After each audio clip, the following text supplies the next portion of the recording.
our cities had a mass raid of drones, unmanned aerial vehicles, UCAVs, starting right from Srinagar, going down right up to Nalia. It was a mass raid in waves and it was relentless. However, we were prepared and our air defense preparedness ensured that there is no damage on ground or to any of the intended targets that the enemy might have planned for. The difference between 7th night and 8th night was that on 7th night, he sent in his class of UAVs. However, these UAVs can go some distance, they are armed. However, on the 8th, less numbers of armed UCAVs were there or UAVs were there, and more numbers of quadcopters, maybe for surveillance or just for harassment of civilians. This continued till midnight. Our air defense preparedness ensured that there was no damage on the ground, either to the military installations or to the civilians. However, the enemy had yet again shown that he wanted to up the ante and he wanted fight, and we were up to the task. In a measured and calibrated response, we once again targeted his military installations, which included his SAM sites at Malirkant. This also included his surveillance radar sites.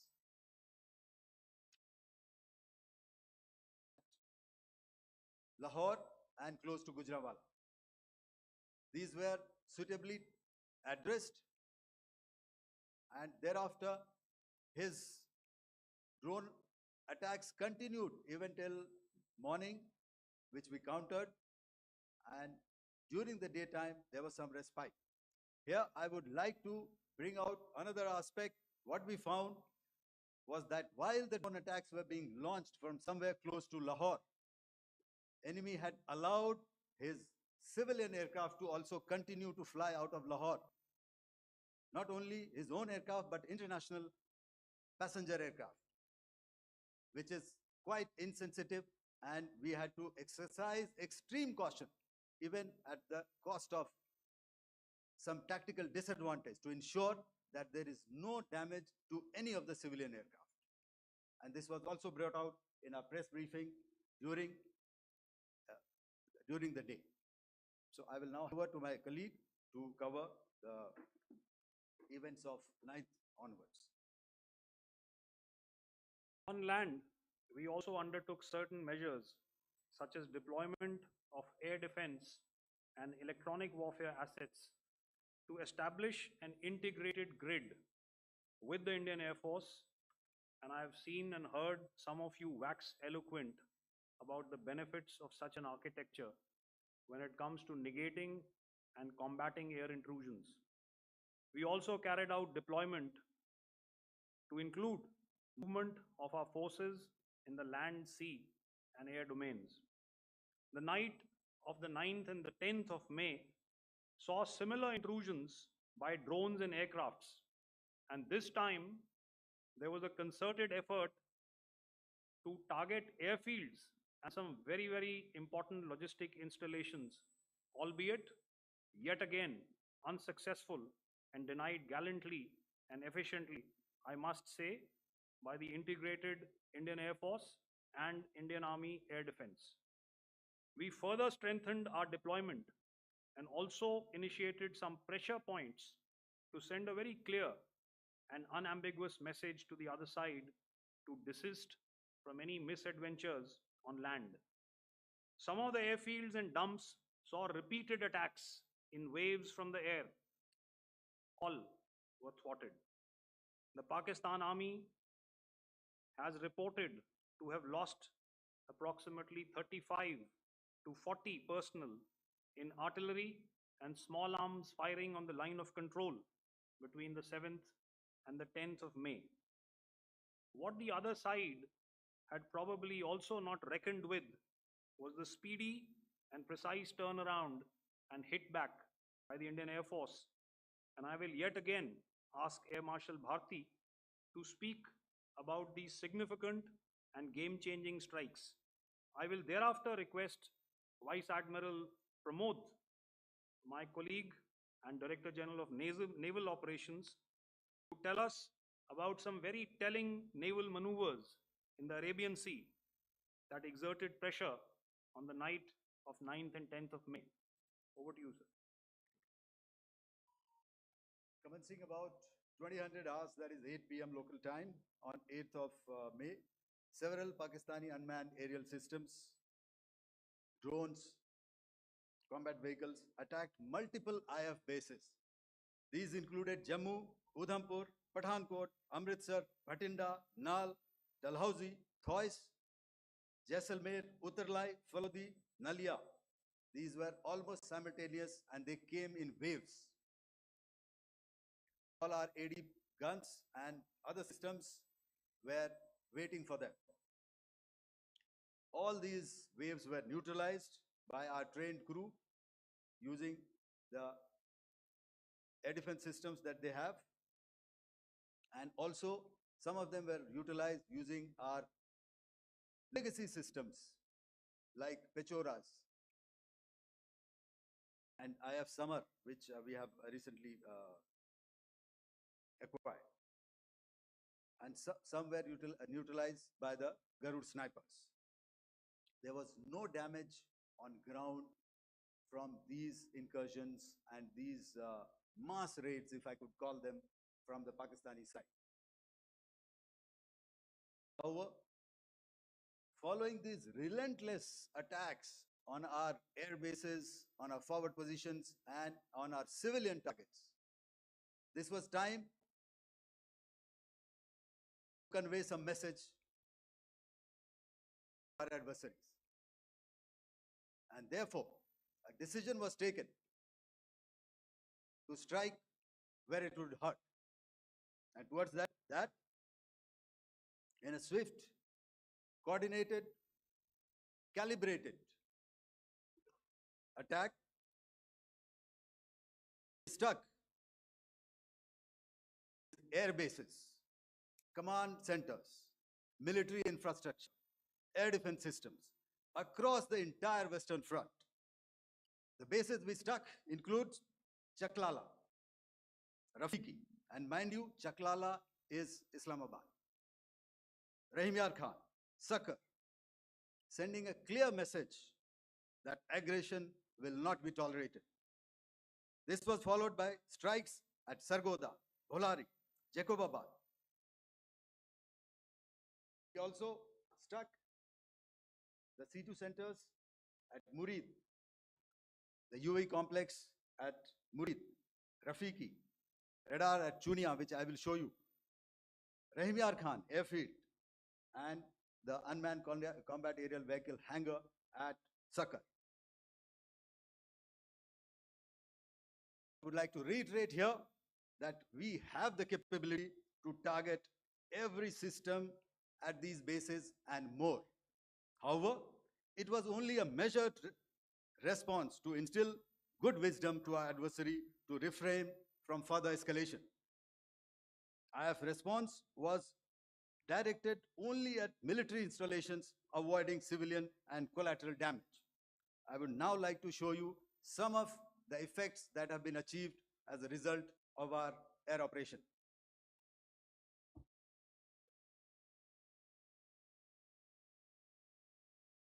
Here is the Pasroor air defense system, if you could see.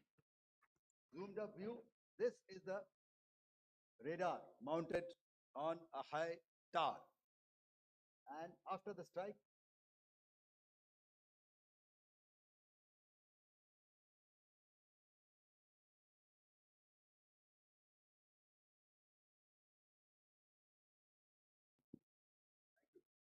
can you hear me? Yeah, thank you. And after the strike, this is what has happened. This radar has been taken out, completely burnt. Next slide, please. The Chunia air defense radar, which was taken out on 7th and 8th. This is the radar site. blown up photograph once again on a tower, not very clear, but what you see very clearly is the after effect after we have stuck. The radar head has been completely decapitated. Next slide, please. Arifwala air defense radar. In this complex, you see how it looked before, blown up image, and after really blown up. Next. Coming to Sargodha airfield. Remember, this is one of their important airfields where they have a lot of assets, F-16s, other assets which they keep getting, training institutes. And we have stuck this airfield.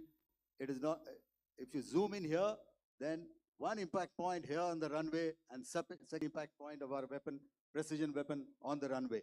And if you see this blown up, repairing going on. Same here. Next. Rahimyar Khan. This is the area we have stuck. A deep strike out here and one complex here. So this is how it looked before, and same, you see a big crater, another crater here, and this complex after strike neutralized. Next.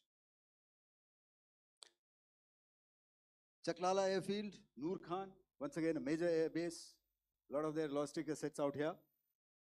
This was the chosen complex that we intended to strike and convey a message. Next slide, please. This is how it looked before, and this is how it looked after our strike. Next. Sakar.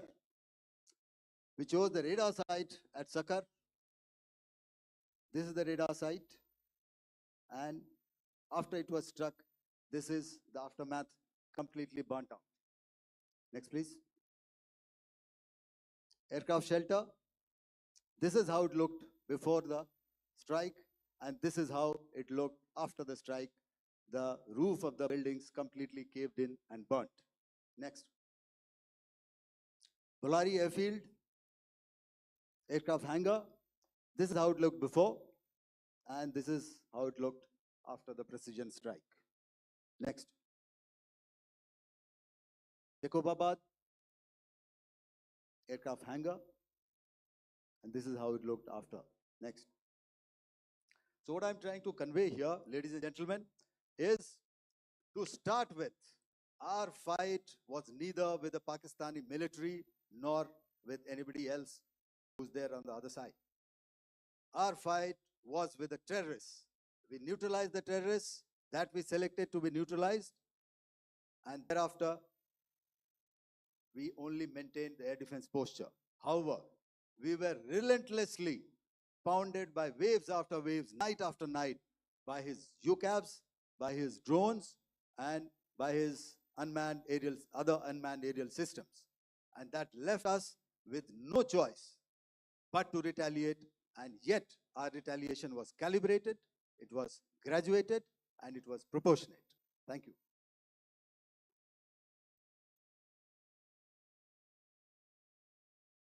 Good evening, ladies and gentlemen. In the aftermath of the cowardly attacks on innocent tourists at Pahalgam in Jammu and Kashmir by Pakistani-sponsored terrorists on 22nd April, the Indian Navy's Carrier Battle Group, surface forces, submarines, and aviation assets were immediately deployed at sea with full combat readiness in concert with the Joint Operation Plan of the Indian Defence Forces. You may be aware that we tested and refined tactics and procedures at sea during multiple weapon firings in the Arabian Sea within 96 hours of the terrorist attack. The aim was to revalidate our crew, armament, equipment, and platform readiness to deliver various ordnance on selected targets precisely. Thereafter, our forces remained forward deployed in the Northern Arabian Sea in a decisive and deterrent posture with full readiness and capacity to strike select targets at sea and on land, including Karachi at time of our choosing. The forward deployment of the Indian Navy compelled Pakistani naval and air units to be in a defensive posture, mostly inside harbors or very close to the coast, which we monitored continuously. The Indian Navy maintained seamless maritime domain awareness throughout the duration and was entirely aware of the location and movement of Pakistani units. In effect, we had and continue to have good battle space transparency using our maritime domain awareness grid. As you are aware, our response has been measured, proportionate, non-escalatory, and responsible from day one. Accordingly, the calibrated approach considered all options, including the ability of the Indian Navy for offensive action from and at sea. As part of this escalation control mechanism, the application of force by the Navy was planned in a synchronized manner in coordination with the Army and Air Force, the highlight being teams from the three services working closely in an integrated manner. Along with the kinetic actions by the Indian Army and Indian Air Force, the overwhelming operational edge of Indian Navy at sea contributed towards Pakistan's urgent request for a ceasefire yesterday. As we speak, Indian Navy remains deployed at sea in a credible deterrent posture to respond decisively to any inimical action by Pakistan or Pakistan-based terrorists. Thank you. Samno Varna, Jai Hind. Now I'll hand over to Director General Military Operations for further proceedings. Ladies and gentlemen, on the 10th of May, in the morning, even as we were getting into a huddle to wargame the events of the previous night, a routine exercise, I received a message on hotline from my counterpart in Pakistan seeking my willingness to communicate. Since our initial aim was to strike at terror camps, and all our actions in the subsequent days were in response to the intrusions and violations by the Pakistan Air Force and its army, it was decided that I would indeed speak with my counterpart. You are already aware, I've seen it being covered on national television, that my communication with the Pak DGMO was conducted at 15:35 hours yesterday and resulted in cessation of cross-border firing and air intrusions by either side with effect from 1700 hours 10th of May, after he proposed that we cease hostilities. We also decided to further speak on the 12th of May, that's tomorrow, at 1200 hours, to discuss the modalities that would enable the longevity of this understanding. However, disappointingly, and must I add, expectedly, it took only a couple of hours for the Pakistan Army to violate these arrangements by cross-border and across the line of control firing, followed by drone intrusions across the expanse of the Western Front through last night and in the early hours of the morning today. These violations were responded to robustly and dealt with as they must be. We have earlier today sent another hotline message to my counterpart highlighting these violations of the understanding between the DGMOs on the 10th of May and our firm and clear intent to respond to these fiercely and punitively, if repeated tonight, subsequently, or later. In this regard, I must inform all of you that the Chief of Army Staff has earlier today conducted a security review and has granted full authority to our army commanders for counter actions in the kinetic domain in case of any violation by Pakistan. In the end, I pay my solemn homage to my 5 fallen colleagues and brothers from the armed forces and civilians who have tragically lost their lives in Operation Sindoor. Our hearts go out to the bereaved families and we express our solidarity to them in this lifetime and beyond at this grave juncture in their lives.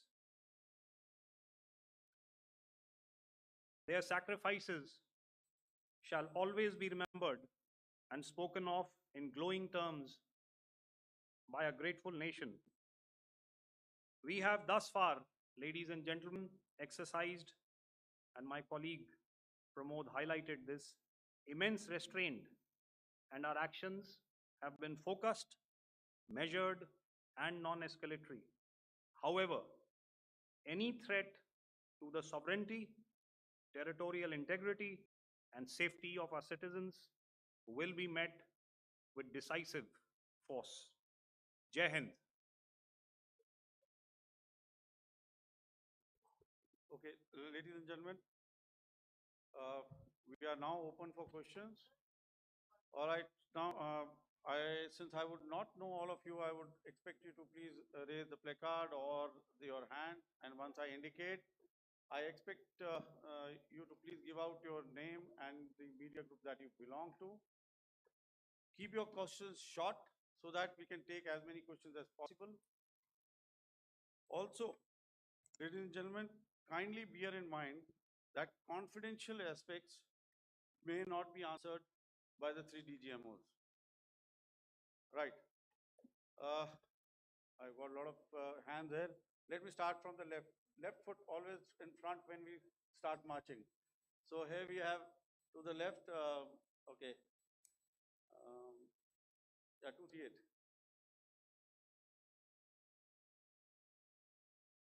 Hello. So this is Manas Pratimhuyan from PTI, Press Trust of India. So the understanding that was reached yesterday on stopping the military operations and actions, was it for just 3 days? And what would be the cost escalation if there is violation of this understanding by the Pakistani side? And my subsequent question would be that we have a kind of ceasefire agreement with Pakistan that was finalized in 2003. So will there be some kind of similarities in frameworks between the two kind of understandings, 2003 ceasefire agreement and the current understanding on stopping military operations? And again, what are the cost that will be incurring on Pakistan if Pakistan again resorts to this kind of terrorist activities, because we have made it very clear that the cost will be very high. So I would like to have your thoughts on it. Okay, so I'll answer the latter part of the question first. I also want to add that while the initial ceasefire agreement, as you correctly pointed out, is of the 2003 vintage, but I must remind you that in 2021, in the month of February, and this was then when the crisis in eastern Ladakh was also on, the 2 DGMOs had spoken and arrived at a ceasefire understanding that lasted right up until this unfortunate attack at Pahalgam. Once our Foreign Secretary had announced the decisions of the CCS in the immediate wake of that attack, he had announced certain measures. And then, of course, Pakistan had in turn made its own announcements. Since then, there have been certain violations of this ceasefire understanding. And of course, after the 7th of May, like I pointed out during my statement, that there have been numerous violations on the line of control especially, and of course along the international boundary by the Pakistan Army and the Pakistan Air Force. This understanding that we spoke about yesterday, no, it was not for 3 days. It was first to stop aggressive and hostile activities immediately, let that order and direction settle down for about 36 hours, and thereafter discuss modalities, like I said, to ensure its longevity. That is tomorrow on the 12th of May. But unfortunately, we had a violation starting at approximately 1900 hours last night. And we've sent a communique, like I said, to the Pakistan Military Operations Directorate. And we will await to what happens tonight. All right. I will. The cost escalation, I mean, I'll leave it to your best imagination. I've already said that the response will be fierce and punitive. Now, the right foot forward. Yeah.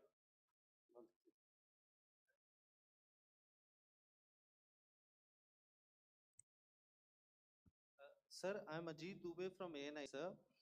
Sir, my question is that you talked about the loss of lives to the Pakistan army, that was around 35 to 40 kills secured by the Indian army. Sir, can you tell us what would be the total loss of life to the Pakistan army in both army and air force attacks, sir? And how good was the performance of the BrahMos, Scalp, and the S-400 during the operations? And sir, since we have, sir, just one No line, multiple questions, please. sir. All right. And since, sir, we have achieved such a spectacular, we have made good achievements in this entire operation, can we say that we have emerged victorious, or we have a big upper hand over the Pakistanis in this entire conflict? Thank you very much, sir. So I'll answer the question about the loss of lives on the other side. Of course, there are various means to ascertain that number. There is information from various agencies that come in. There are, of course, on the line of control, other ways to find out as to what has been the effect of what you are doing there in ceasefire violations. So therefore, I mentioned 35 to 40 on the line of control, and please remember that once Operation Sindoor was launched, the responses of the Pakistan Army were also on Indian Army or the Indian Armed Forces infrastructure. Let me put it that way. So that's why I did not cover casualties of the Pakistan Army, at least in the initial phases of battle, because those were not our targets.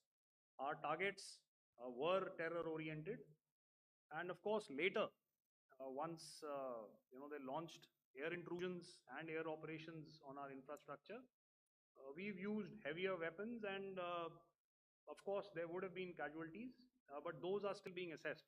The effects of the weapons that you mentioned, I will request Air Marshal Bharti to apprise all of you about those. Good evening, Mr. Ajit. How are you? Ajit, okay, we're meeting sometime. I never mentioned about any of the weapons that we use. Okay. What I was saying, that I never mentioned of any of the weapons, the caliber that we used. All right, so we'll leave it at that. Those are matters of operational details which I would not like to go into. But suffice to say that whatever methods and whatever means we have chosen, it had the desired effects on the enemy targets. How many casualties? How many injuries?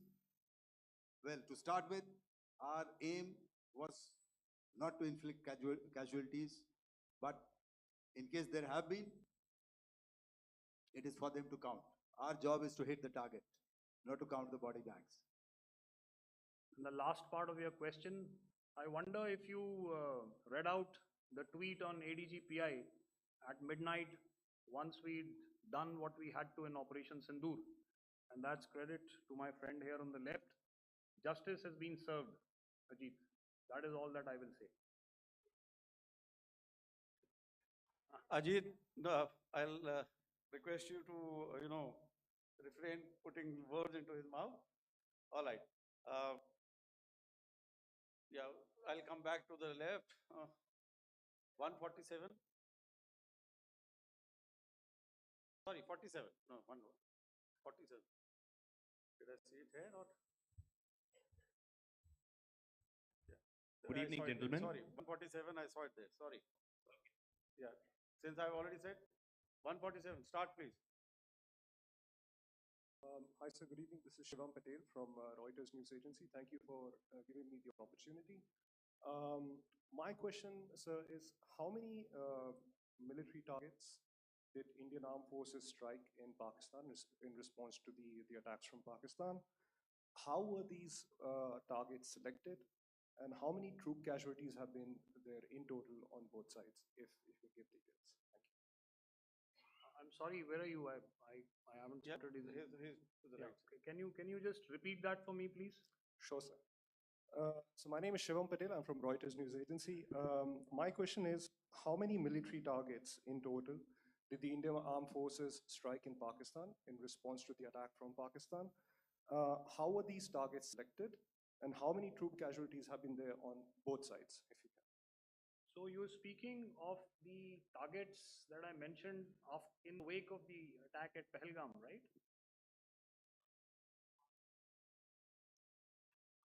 Yeah, I think it's amply clear to everybody here that the Pakistan army has not crossed the international boundary, neither in the plain sector nor on the line of control. So the intrusions have been in the air. There have been certain attempts on the line of control when ceasefire violations have been on to try and infiltrate and carry out and perpetrate activities that we are all very well familiar with. Whether these are by terrorists or by the Pakistan army or its special forces and commandos is difficult to say, but each of these have been effectively thwarted. So therefore, as far as engagements of military targets on the other side is concerned, I thought Air Marshal Bharti covered those very well and in detail. And he also mentioned as to how they went about targeting those. I think those images were very clear and very, very graphic in telling us as to what we needed to hit. And you'll remember right at the outset, I said that we even went into what is the construction in each of these locations and therefore decided on the vector that had to be utilized. Please. Okay, if I could add to what the DGMO has said, I have already detailed the targets. Now, whether it is X numbers or Y numbers that is immaterial. And what damage have we inflicted? You have seen. What are the casualties on the other side? As I said, that is for them to count. As far as we are concerned, from the air defense side, if they had a choice, they would have definitely come in. They are fighters, there are more numbers of UCAVs. It is not that they did not intend to come in. It is only that our robust AD posture prevented them from coming in. So that must be known. That must be realized by all the audience here. Yeah, I'll come to the left now, 24.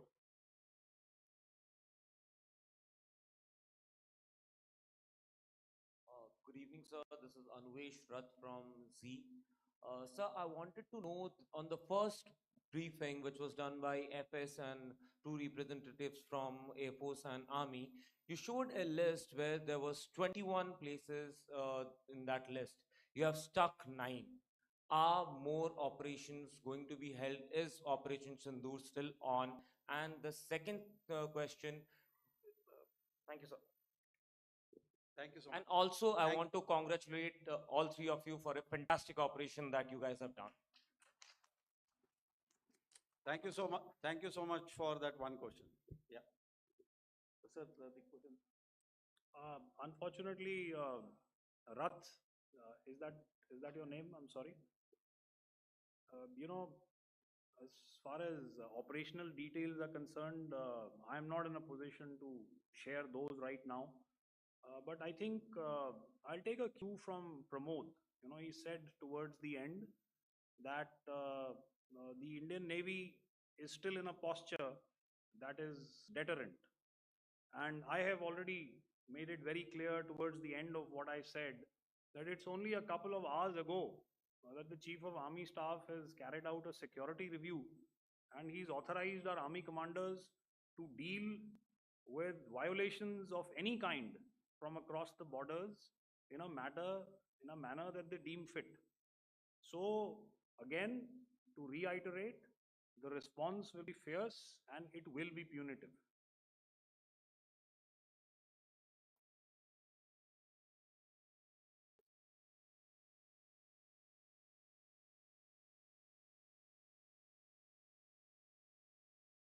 We'll go back this side now. Yeah, 255. She said middle wale kya karenge? So 255. Oh, sorry. Good evening, sir. Yeah, 250. I'm Shailesh from National Defense. Please allow me, first of all, to pay my gratitude for protecting us Indians. Thank you very much. Sir, since the enemy has been talking about uh, taking down our aerial platforms, uh, it would be deemed fit in case we can reveal that we have taken down their fighter jets.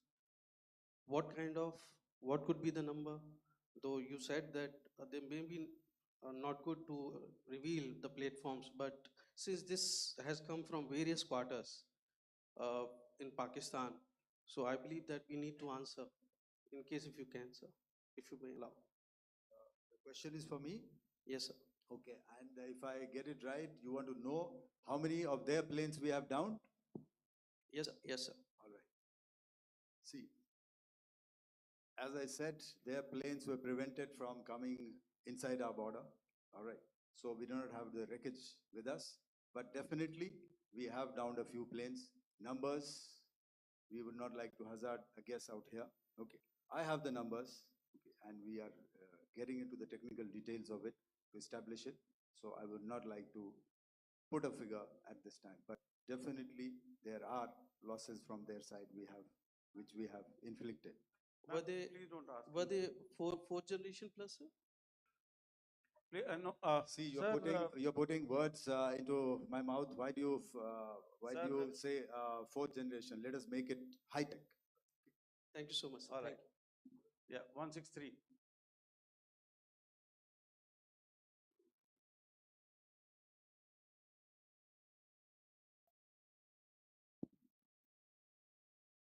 तो मैं मंजीत नेगी हूँ आज तक से। मेरा सवाल ये है कि इस पूरे ऑपरेशन में जो आतंकी ठिकानों को निशाना बनाया गया, क्या नंबर्स कुछ बता सकते हैं कितने आतंकी मारे गए? कुछ नाम सरकार मतलब कुछ नाम मीडिया में आए भी हैं जो बड़े उसके मास्टरमाइंड थे। और एक सवाल जो आज एयरफोर्स ने भी ट्वीट किया कि ऑपरेशन सिंदूर अभी जारी है और सरकार की तरफ से भी कहा गया। और पिछली बार जब विदेश मंत्रालय की प्रेस कॉन्फ्रेंस पहली हुई थी उसमें वो लिस्ट दिखाई गई थी कि 21 टेरर कैंप आइडेंटिफाई किए गए हैं। तो क्या जो बाकी बचे हुए टेरर कैंप हैं उन पर भी कार्रवाई होगी? और एक नंबर अगर आप बता पाएं कितने टेररिस्ट मारे गए? Manjeet ji, 3 questions. The third one has just been asked here before. So 21 this thing. So I'll request the first two to be answered so that we have more number of people who can ask. Manjeet, जब मैंने statement दिया तो मैंने शुरू में ही कहा कि जैसे ही ऑपरेशन सिंदूर कॉन्सेप्चुअलाइज हुआ तो हमारा जो पीछे की कार्रवाई होती है स्पेड वर्क और टारगेट्स को आइडेंटिफाई और एनालाइज करने की कार्रवाई शुरू हो गई थी। मैंने जब स्टेटमेंट दिया तो मैंने बताया कि बहुत सारे थे, हमने 21 दिखाए होंगे और भी हैं, लेकिन वो लिस्ट फिल्टर करते करते 21 तक पहुंची। अब क्या आगे एंगेज किए जाएंगे? अगर ज़रूरत पड़ेगी तो ज़रूर एंगेज किए जाएंगे, लेकिन मैंने बताया कि इस समय जो इंट एजेंसीज ने हमें बताया कि फलाने कैंप में प्रेजेंस है, हमने उनको एंगेज किया। कुछ नाम मैंने लिए कुछ नाम अभी पुख्ता किए जा रहे हैं। मैंने आपको बताया कि जो इंट एजेंसीज ने अभी तक असेसमेंट किया है, उसमें उन्होंने कहा है कि तकरीबन 100 से ज़्यादा मारे गए हैं। और एक आज आपने तस्वीर भी देखी कि काफ़ी प्रोमिनेंट जो फ्यूनरल था, काफ़ी प्रोमिनेंट एक जो हस्ती हैं वो ऑर्गेनाइज कर रहे थे, और उस फ्यूनरल में और कौन कौन लोग अटेंड कर रहे थे वो तो आपने देखा ही। तो आप लोग सब समझदार हैं, और मुझे ये कहने की ज़रूरत नहीं है कि इन लोगों को कहाँ से सपोर्ट मिल रहा है। अगर नहीं मिल रहा होता तो ऑपरेशन सिंदूर नहीं होता, तो उसी की वजह से है ये ऑपरेशन। तो मेरे ख्याल से मैंने आपके सारे सवालों का जवाब दे दिया। Ma'am, Sir, next is from 17. Sir, मेरा नाम अंजू निर्वाण है, TV9 भारतवर्ष से। सर, मेरा सवाल ये है कि ऑपरेशन सिंदूर में हमारी जो इंडियन नेवी है उसके बारे में सर थोड़ा सा बताएं कि किस तरह की उसकी भूमिका रही, क्योंकि हमने इस दौरान सर देखा कि बहुत सारी स्पेकुलेशन भी रही और ये बोला गया कि कराची तक हमारी नेवी ने ऑपरेशन किया है। तो सर इस पे थोड़ी सी क्लैरिटी चाहिए। और सर हमने कौन कौन से फाइटर एयरक्राफ्ट डाउन किए हैं, अगर उसका भी थोड़ा सा क्लैरिटी मिल जाए तो अच्छा रहेगा। तो मैं आपका पहले सवाल का जवाब दूंगा. I will make few sentences and leave it for your imagination. First of all, as I mentioned, we have quantitative and qualitative edge to deliver a massive blow to our adversary, and we completely dominate in the maritime front. Indian Navy's action is part of the escalation ladder mechanism which we have worked out amongst three services. This time, if Pakistan dare take any action, and Pakistan knows it, what we are going to do. That's all. आपके सवाल का जवाब मैं पहले दे चुका हूं। आपके सवाल का जवाब मैं पहले दे चुका हूं, इसलिए मैं बस उस तक ही सीमित रखूंगा और इतना कहना चाहूंगा कि आने वाले दिनों में आपको खुद ही पता चल जाएगा, और ऐसी बातें छुपी नहीं रहती हैं, तो पता चल जाएगा. So at this time we'll just let it be. Okay, ladies and gentlemen, we have one or two more questions, sir.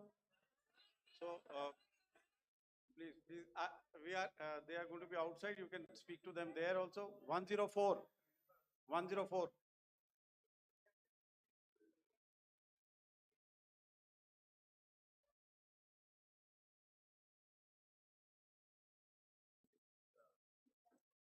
Yeah, ask.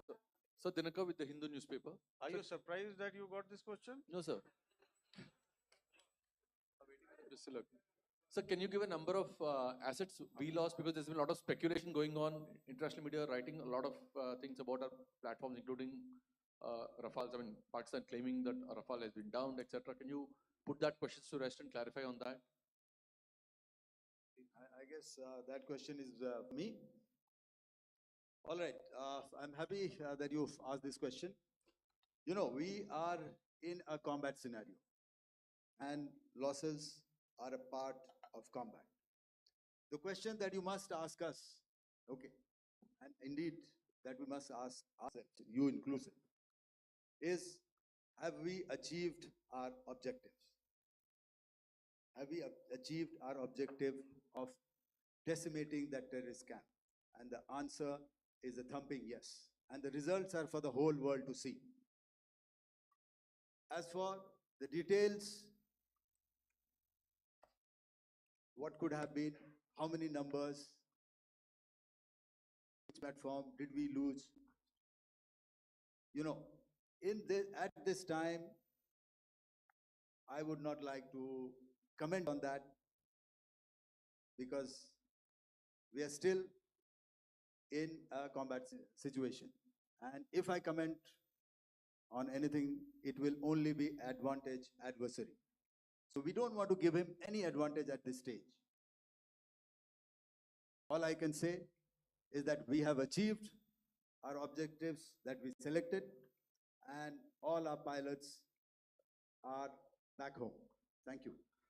Okay, hold, please don't, please be civil here. So we'll have 220 now. Hello sir, this is Anita Chaudhary sir from Swadesh newspaper. मेरा सवाल है, क्योंकि ये हमारे जो पहले जो action रहा वो आतंकवाद के खिलाफ रहा, तो आतंकवाद में अजहर मसूद की तरफ से एक बयान जारी किया गया था जिसमें उन्होंने कहा कि हम इसका बदला लेंगे और जान रुलाएंगे। तो क्या अगला, अगर खुदा न खास्ता अगला टेरर अटैक किसी भी तरह का होता है, तो क्या उसे एक्ट ऑफ वॉर में हमारी तरफ से लिया जाएगा और उसका क्या माकूल जवाब दिया जा सकता है? मेरा इसमें सिर्फ एक ही जवाब है आपके लिए कि हमने अपनी कार्रवाई करी। हमने उसके बाद मैंने अपने स्टेटमेंट में भी बताया कि ये कम्युनिकेट करने की कोशिश करी कि हमने इस तरीके से ये जो स्ट्राइक्स हैं वो क्यों की। लेकिन जो हमारा एडवर्सरी है उसने जैसे मुनासिब समझा वो कार्रवाई करी। तो आपने देखा कि ये जो एक्टिविटीज़ चल रही हैं 3-4 दिन से, ये कोई वॉर से कम नहीं है।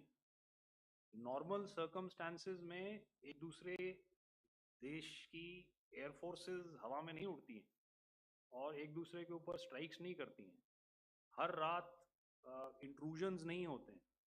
लाइन ऑफ कंट्रोल पर सीज फायर वायोलेशंस, आपके एक साथी ने सवाल पूछा था शुरू में, एक सीज फायर अंडरस्टैंडिंग था, वो भी जा चुका है।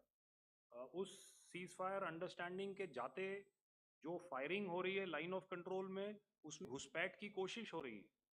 आमतौर पर ये घुसपैठ लाइन ऑफ कंट्रोल में टेररिस्ट करते हैं, लेकिन हमें इंफॉर्मेशन है कि हो सकता है ये पाकिस्तान आर्मी की टोलियां भी हों जो हमारे पोस्ट के ऊपर खामी पहुंचाने की कोशिश कर रही हैं। तो ये सारी एक्टिविटीज़ तो वॉर में शामिल हैं। तो ये कहना मुश्किल है कि आगे क्या होगा, वो स्पेक्यूलेटिव जोन में आ जाता है और मैं स्पेक्यूलेट नहीं करना चाहता हूँ। हर एक सिचुएशन अलग होती है और उससे एक तरीके से डील किया जाता है। मैं एक सवाल इसका मैं जवाब देना चाहता हूँ, 1 मिनट। सो जो मिलिट्री होता है, our main job is to prevent war and maintain peace and stability. So it is not that our response is a graded response. That means अगर किसी ने किया तो उसको graded उसमें किया, जैसे terrorist action हुआ तो what we did is a terrorist action and then we destroyed all the terrorist camps. उसके बाद आपने देखा कि उनने थोड़ा सा कोशिश किया तो हमारे एयरफोर्स और आर्मी ने क्या किया, तो मिलिट्री टारगेट्स हैं उनके ऊपर थोड़ा। So our aim is to maintain peace and tell our adversary that you do this and the response will be bloody. Okay, now as per the, please, we'll have 166 and 25, and after that, no more, please. Sir, this side. Ladies and gentlemen, please Sir. maintain, Sir, I'll this request side, you to sir. please be quiet. Jal Ghai? No. This side, sir. We have only two Sir, questions left, 166. Yeah, please start. So I'm Rahul Singh from Hindustan Times, sir. So you were totally on top of the game in the kind of losses you've inflicted on the enemy. I mean, we saw the slides and everything. So it kind of comes across that you were batting it 99 and you decided to declare your innings. What are your thoughts on that, sir? And do you think, are you weighing the option of the Pakistan army using this time, buying this time of the so-called ceasefire, or the understanding? And you talked about how they could not be trusted. So buying time to kind of build up their war reserves, getting stuff from their friends like Turkey or China, are we considering that possibility, sir? Look, see, the call came from the Pakistani side to speak about cessation of hostilities. What pauses mean during such conflicts is known to everybody. You know, I don't want to go into the pros and cons of how preparation for war is made. You know, that is a process in itself.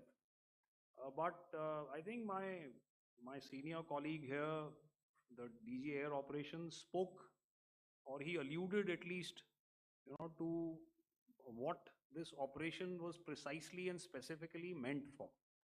And I think that's something that we achieved, right at the outset.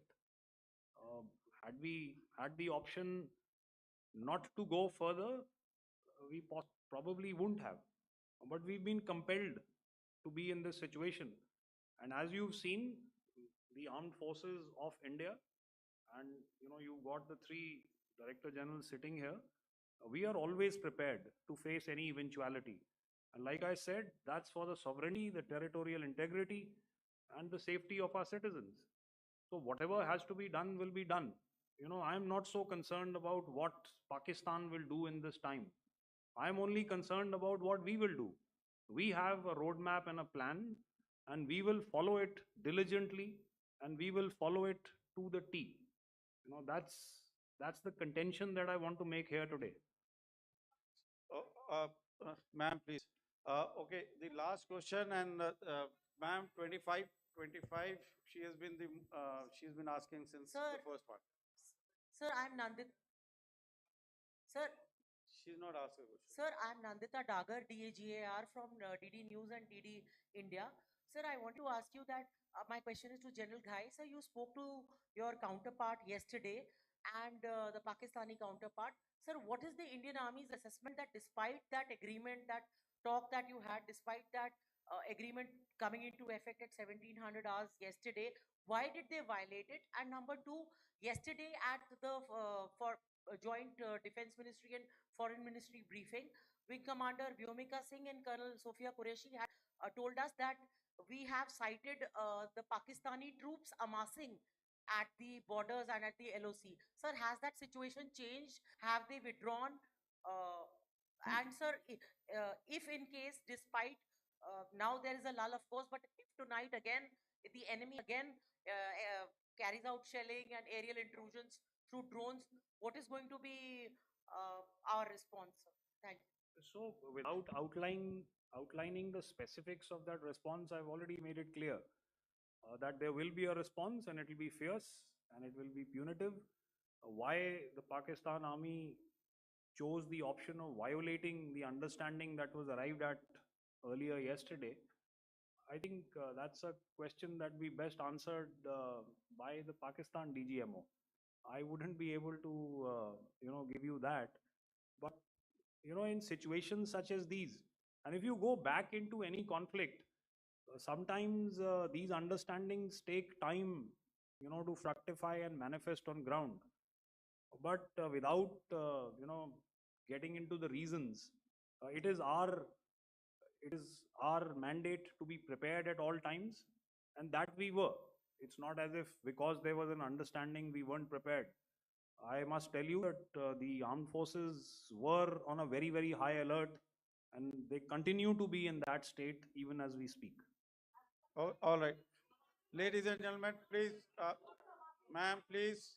Okay, thank you so much for coming today. Those who have missed asking a question, those who have missed, I knew I'll grab this attention from you like this.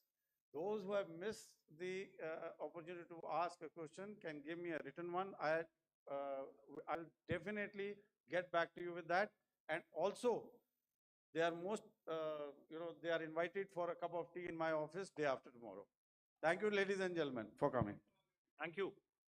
Thank you very much. Jai Hind. Jai Hind.